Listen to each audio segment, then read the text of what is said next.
தேசிய பாதுகாப்பு தொடர்பான வழக்குகளில் ஜாமீன் வழங்குவதற்கு முன் நீதிமன்றங்கள் ஆழமாக சிந்திக்க வேண்டும், ஆழமாக ஆய்வு செய்ய வேண்டும் அப்படின்னு சொல்லிட்டு முன்னாள் தலைமை நீதிபதி சந்திரசூட் அவர்கள் கருத்து தெரிவித்திருக்கிறார். அவர் என்ன சொல்றாரு அப்படின்னா, குற்றம் நிரூபிக்கும் முன்பு வரை அதற்கு வரைக்கும் கூட பெயில் என்பது அவர்களுடைய உரிமையாக தான் இருக்க வேண்டும். குற்றம் நீதிமன்றங்கள்ல நிரூபிக்கிறதுக்கு முன்னாடி ஒவ்வொருவரும் நிரபராதி அப்படிங்கிற அனுமானத்துல தான் நம்மளுடைய அடிப்படையில் தான் சட்டங்கள் இங்க இருக்கிறது. அதனால ஒருத்தருக்கு விசாரணை கைதியாக, ஏன்னா எதனால அப்படின்னா ஒருத்தர் விசாரணை கைதியாகவே 5 இருந்து 7 வருடம் அந்த மாதிரி அவர் ஜெயிலே இருந்துட்டாரு. கடைசியாக அவர் நிரபராதி அப்படின்னு சொல்லி ஒருவேளை நிரூபிக்கப்பட்டால் அவர் இழந்த அந்த காலங்களுக்கு என்ன இழப்பீடு வழங்க முடியும் அப்படிங்கக்கூடிய ஒரு கேள்வியும் கேட்டு, ஜாமீனை மறுக்க வேண்டும் அப்படின்னு சொன்னா அதற்கு ஒரு 3 காரணங்கள் அடிப்படையாக வைத்துக் கொள்ளணும். ஒண்ணு குற்றம் சாட்டப்பட்டவர் மீண்டும் போய் சமூகத்துல போய் அதே குற்றத்தை செய்பவராக செய்யலாம் அப்படிங்கக்கூடிய சந்தேகம் இருந்தாலோ, அல்லது ஆதாரங்களை அவர் சிதைப்பதற்கான வாய்ப்புகள் இருக்கிறது. அடுத்ததாக 3வது ஜாமீனை பயன்படுத்தி சட்டத்திலிருந்து அவர் தப்பி விடுவார் அப்படிங்கக்கூடிய இந்த காரணங்கள் இருக்கும் பொழுது ஜாமீனை மறுக்குவது சரியான ஒரு வழிமுறை. அதே நேரத்துல இந்த காரணங்களை மீறியும் கூட தேசிய பாதுகாப்பு சட்டத்துல சம்பந்தப்பட்ட வழக்குகளாக இருந்தது அப்படின்னு சொன்னா அப்ப நீதிபதிகள் நிச்சயமாக அதை ஆழமாக சிந்தித்து ஆராய்ந்து அதற்கு பிறகுதான் அதற்கு முடிவெடுக்கப்பட வேண்டும். இதுல இன்னும் சொல்ல போனா கீழ் நீதிமன்றங்கள்ல இந்த மாதிரி ஜாமீன் மறுக்கப்படுவதற்கு காரணம், நாளைக்கு அவங்களுடைய இன்டெகிரிட்டி, நேர்மையை கேள்வியாக்கப்படும் அப்படின்னு நீதிபதிகள் பயந்து விடுகிறார்கள். அதனால்தான் இந்த மாதிரியான வழக்குகள் அதிக அளவுல உச்ச நீதிமன்றத்தில் வருகிறது அப்படின்னு குறிப்பிட்டிருக்கிறார். இது ஒரு வழவழ குழகுழ ரிப்ளையாக பலர் பார்க்கலாம். ஆனால் இதற்கு கேட்கப்பட்ட வீர் சிங்வி ஒரு கேள்வி கேட்கிறாரு. உமர் கலீதுக்குள்ள பெயில் சம்பந்தமான ஒரு கேள்விக்கான பதிலாக தான் அவர் இதை சொல்றார். என்னை பொறுத்தளவுல இது ஒரு நேர்மையற்ற ஒரு பதிலாக நான் பார்க்கிறேன். இந்த விஷயத்தை தொடர்ந்து பலர் பேசி வருகிறார்கள். இன்னும் சொல்ல போயாச்சுன்னா மம்தானி கூட, அதாவது நியூயார்க் மேயர் வர இந்த உமர் கலீதுக்கான இந்த உமர் கலீதோட அப்பாவை அவர் சந்தித்ததாகவும் சொல்கிறார். அப்ப இந்த உமர் கலீதோட அப்பாவை மம்தானியை சந்திக்கணும் அங்க போய் அப்படின்னா இவங்களுக்குள்ள பின்னணி என்ன அப்படிங்கக்கூடியதை நம்ம யோசனை பண்ண வேண்டியிருக்கு. அதுக்கப்புறம் இந்த உமர் கலீது விஷயமாக பலர் இப்ப நம்ம நாட்டுல இதை பத்தி பேசி வருகிறார்கள். ஒரு நரேட்டிவ் செட் பண்றானுங்க. உமர் கலீது இந்த மாதிரி உள்ள பிடிச்சி வச்சிருக்கானுங்க, எந்த ட்ரையலும் இல்லாமல். இல்லை ஒரு விஷயத்த நம்ம எல்லாரும் சொல்ல மறக்கிறது என்ன அப்படின்னா, என்னை பொறுத்தளவுல பாஜக தரப்பிலும் சரி அரசு தரப்பிலும் சரி இதை சரியாக யாரும் இது மறுத்து பேசி வரக்கூடிய ஒரு வாய்ஸே இல்லாம இருக்கிறதுங்கக்கூடியது ஒரு துரதிருஷ்டவசமானதாக பார்க்கிறேன். இந்த இவ்வளவு வருஷம் ஒருத்தன் ஜெயில இருக்கான், இவனுக்கு இன்னும் ட்ரையலே நடத்தலை. அப்ப இதுல இவர் என்ன சொல்றாரு அப்படின்னு சொன்னா 3 ரீசன் சொல்றாரு. இவன் வெளியில போய் சாட்சியை கலைக்கலாம், இல்லை திருப்பி இதே குற்றத்தை செய்யலாம், இந்த மாதிரி எல்லாம் காரணம் சொல்றாங்க. இதையும் கூட ஒரு முக்கியமான ஒரு விஷயத்தை நாம எல்லாரும் எதை மறக்கிறோம் அப்படின்னு சொன்னா, கேஸ் போட்ட உடனே எஃப்ஐஆர் ஸ்டே பண்ணணும்னு கோர்ட்ல கேஸ் போடுறது, அதுக்கப்புறம் கோர்ட்ல கொண்டு போய் எங்கிட்ட இருந்து சீஸ் பண்ண இதெல்லாம் திருட்டுத்தனமா பண்ணிட்டாங்கிறது, குடும்பத்துக்காரங்களை வச்சு ஒரு ஹாபிஸ் கார்பஸை போட சொல்றது, இப்படின்னு சொல்லி வழக்கு விசாரணையை தாமதப்படுத்துவது இந்த மாதிரியான பயங்கரவாதிகள். ஒரு சின்ன உதாரணம் பாருங்க. நம்ம ஆடிட்டர் ரமேஷ், நம்ம வெள்ளையப்பன், அரவிந்த் ரெட்டி, நம்ம பால்கோட சுரேஷ், பரமக்குடி முருகன், இவங்களெல்லாம் வெட்டுனா அதுல யாருன்னா இந்த இப்போ அப்பதான் அபூபக்கர் சித்திக்கு அரெஸ்ட் பண்ணியிருக்காங்க. இதுக்கு முன்னாடி இந்த கேஸ்ல இவனுங்க மட்டும்தான் அரெஸ்ட் பண்ணதே முதல்ல தப்பு. இன்னும் பலர் இருக்கான் அந்த கேஸ்ல. இந்த பன்னா இஸ்மாயில், இந்த பிலால் மாலிக், போலீஸ் ஃபக்ருதீன், இவங்க 3 பேரும் இந்த கேஸ்ல இருக்கான். இந்த 3 பேரும் இந்த பூந்தமல்லி கோர்ட்ல வரும்போது ஜட்ஜை மிரட்டுறான். ஏன்யா எனக்கு இந்த வக்கீல் வச்சு நீ வாதாட வேண்டியதானே, வக்கீல்லாம் நான் வைக்க முடியாது, நீ எனக்கு வக்கீல் வை. சரி, கோர்ட்ல இருந்து ஒரு வக்கீல் கொடுத்து எனக்கு இந்த மாதிரி வக்கீல் வேண்டாம், எனக்கு அந்த மாதிரி வக்கீலை தான். இப்படியே வழக்கு விசாரணையை ஒவ்வொரு கேஸ்லயும் தள்ளி தள்ளி போட்டு இந்த எப்படி அவன் சார்ஜ் ஃப்ரேம் பண்ணுவான் போலீஸ்காரங்க? சார்ஜ் ஃப்ரேம் பண்றதுக்கு வாய்ப்பே இல்லை.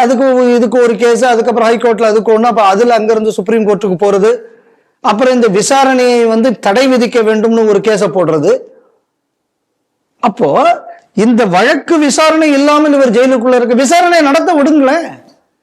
விசாரணையை நடத்தும் போதே இவ்வளவு கேஸை போட்டு விசாரணைக்கு தடைய கோரி கடைசியா என்னடான்னா விசாரணை நடத்தலைன்னு போலீஸ்காரங்க மேல பழிய போடுறது.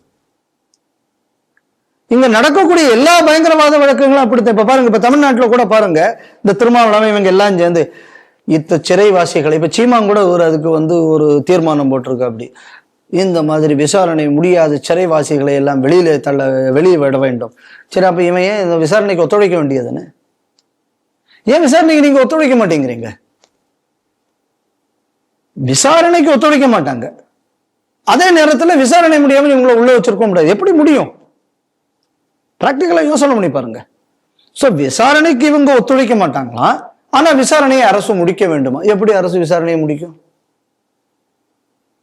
அப்ப இது என்ன நம்ம புரிஞ்சுக்கணும் அப்படின்னா, இனிமே இந்த சர்ஜலி மாமோ இல்லைன்னா உமர் கலீதோ இவனுகள்லாம் வெளியில இவனுங்களுக்கு பெருசா ஒன்றும் சாதிக்க போறது இல்லை.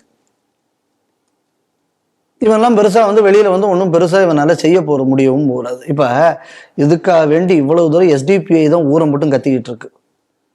பிஎஃப்ஐ தலைவர் இப்ப ஜெயில தானே இருக்கான், உங்க அமைப்பு தானே, அவன் வெளியில வரணும்னு ஏன் ஒரு பயிலும் பேசுறது இல்லை? ஏன்னா அதனால இப்ப இவங்களுக்கு பொலிட்டிக்கல் லாபம் கிடையாது. இப்ப இது என்ன இந்த உமர் கலீத் இதெல்லாம் அப்படின்னு சொன்னா, ஒரே நோக்கம் என்னன்னா, இந்தியாவுக்கு எதிரான விஷயங்களை செய்பவர்களை வெளியில கொண்டு வரணும், இந்தியாவோட பேரை வெளிநாடுகள்ல கேவலப்படுத்தணும். இங்க முஸ்லீம்களை, சாதாரண முஸ்லீம்களை பாத்தியா துலுக்கனுக்கு எதிராக இந்த அரசாங்கம் செய்கிறது, துரோகம் பண்ணுகிறது அப்படின்னு மத அரசியல் செய்யணும். இந்த கோரிக்கையே வைக்கப்படுவது இதுதான். இந்த கேள்வியை வீர் சங்வி இந்த இடத்துல சந்திரசூட்டை கேட்டதின் நோக்கமும் தான். இப்ப பாருங்க, இப்ப இந்த உமர் கலீத் எல்லாம் ஜெயில இருக்கலாம். இவன் பேச்சின ஒரு பேச்சு உங்களுக்கு நல்லா தெரியும். என்ன சொன்னா, இந்த சிக்கன் நெக் பகுதியை நம்ம சக்கா ஜாம் பண்ணியாச்சுன்னு சொன்னா, வடகிழக்கு மாநிலம் எல்லாமே நாளைக்கு துண்டாடப்படும், அதனால இந்த நாட்டை நம்ம சோழியை முடிச்சிடலாம். இதுதான் இவன் இதெல்லாம் இவன் பேசினதுல இவன் மேல உள்ள பல குற்றச்சாட்டுல ஒண்ணு. இப்ப பிரைமா ஃபேஸே இவன் மேல கேஸ் ஸ்ட்ராங்கா இருக்கு அப்படின்னு ஏற்கனவே ஜட்ஜி சொன்னதுனாலதான் பெயில் கொடுக்கல. இப்ப பாருங்க, 2-3 நாள் முன்னாடி நடந்த ஒரு சம்பவம். ஜார்க்கண்ட்ல ஒரு பெங்காலி பேசக்கூடிய ஒருத்தன் அவனை தூக்குல தொங்கிட்டு இருந்திருக்கான். அது சூசைடுன்னு ஜார்க்கண்ட்ல சொல்றான். ஆனா இல்ல, இவனை அடிச்சுதான் எல்லாரும் அங்க கொண்டு தூக்குல தொங்க விட்டு விட்டானுவ அப்படின்னு சொல்லி லோக்கல்ல ஒரு பிரச்சனையை பண்ணி இவங்க சொல்லக்கூடிய அந்த சிக்கன் நெக்குல போகக்கூடிய ரோட்டை மறித்திருக்கிறார்கள். ரயில்வே டிராக்ல எல்லாம் பிரச்சனை ரயில் எல்லாம் கல் எரிஞ்சு சிக்கன் நெக்கை ஜாம் பண்ணக்கூடிய ஒரு வேலை நடந்திருக்கிறது. 3 நாள் முன்னாடி நடந்தது மட்டும் இல்லாம அங்குள்ள சாதாரண மக்கள் கலவரம் எல்லாம் இப்படி நடந்துகிட்டு இருக்கு, நீங்க எல்லாம் வெளியில வந்துடாதேன்னு மம்தா பானர்ஜி சொல்ற. அப்ப இவன் சொன்னது 3 நாளைக்கு முன்னாடி நடந்திருக்கா இல்லையா? எனக்கு வருத்தம் என்னன்னா, ரிப்பப்ளிக் மாதிரி 1-2 பெரிய பேப்பரை தவிர இது ஒரு பெரிய விஷயமாக இந்த நாட்டில் விவாதிக்கப்படவில்லை என்பது உண்மைக்குமே ஒரு வருந்தத்தக்க விஷயம். இதே மாதிரி தொடர்ந்து அந்த சிக்கன் நெக் காரிடோர் பகுதியில் பல கலவரங்கள் திட்டமிட்டு நடத்தப்பட்டு வருகிறதுங்கக்கூடியது நம்ம இந்த செய்தி சிந்தனைகள் இதுக்கு முன்னாடி பல நிகழ்ச்சிகளில் கூட நான் சொல்லியிருக்கேன். அதனால நீங்க இன்னைக்கு சொல்லக்கூடிய இந்த இவன் பேசினா ஏதோ எவ்வளவு தூரம் திட்டமிட்டு இருக்கான் பாருங்க. இதை பண்ணியாச்சுன்னா இந்த பகுதி துண்டாகும். அப்ப இந்த நாட்டை சின்ன பின்னமாக்கணுங்கிறதுக்கு பிளான் போட்டு கொடுத்து இவன் பிளானை இன்னைக்கு ஒருத்தன் எக்ஸிக்யூட் பண்ணிக்கிட்டும் இருக்கான்னா இவனை வெளியில விட்டா என்ன ஆகும்?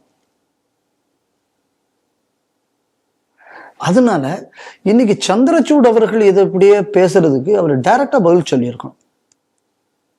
ஏன்னா இந்த மாதிரி இந்த கேஸ்ல ட்ரையல் நடக்காம ஸ்டே பண்ண கேஸ்க்கு வாங்கினது இதெல்லாம் இவர் ஜட்ஜா இருக்கும் போதெல்லாம் நடந்தது.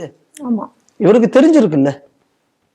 அப்போ அவர் அந்த இடத்துல என்ன சொல்லியிருக்கணும், இந்த மாதிரி பல அக்யூஸ்டுகள் ட்ரையல் நடத்துவதற்கே விட மாட்டேங்கிறாங்க, இந்த மாதிரியான வழக்குகள்லாம் இடையில போட்டு அந்த ப்ராசஸே டீரெயில் பண்றாங்க.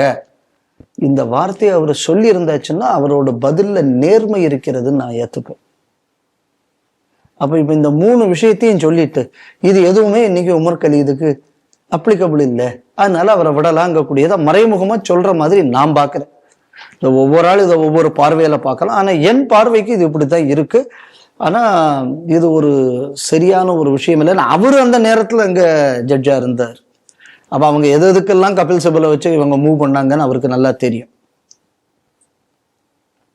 எஃப்ஐஆரை குவாஷ் பண்றதுக்கு, அதுக்கப்புறம் இந்த மாதிரியான எவிடன்ஸ்ல இதுல தப்பு இருக்குன்னு சொன்னது, அதுக்கப்புறம் எனக்கு இந்த ஃபெசிலிட்டி இல்லைன்னு கேட்டது, இந்த மாதிரி series of representations before the court.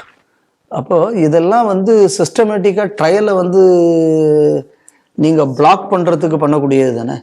அப்போ இதனால தான் அந்த குறித்த நேரத்துக்குள் தீர்ப்பு வருவதும் இல்லைங்கிறத அவர் சொல்லியிருந்தாச்சுன்னா அவரோட ஹானஸ்டியை நான் பாராட்டியிருப்பேன். இப்ப நம்ம பேசின அந்த சிக்கன் நெக் பகுதி பத்தின அந்த செய்தி குறித்து ஒரு விரிவான வீடியோவும் இப்ப ஸ்ரீ டிவில வெளியிட இருக்கிறோம். Tara Divine Awards 2025.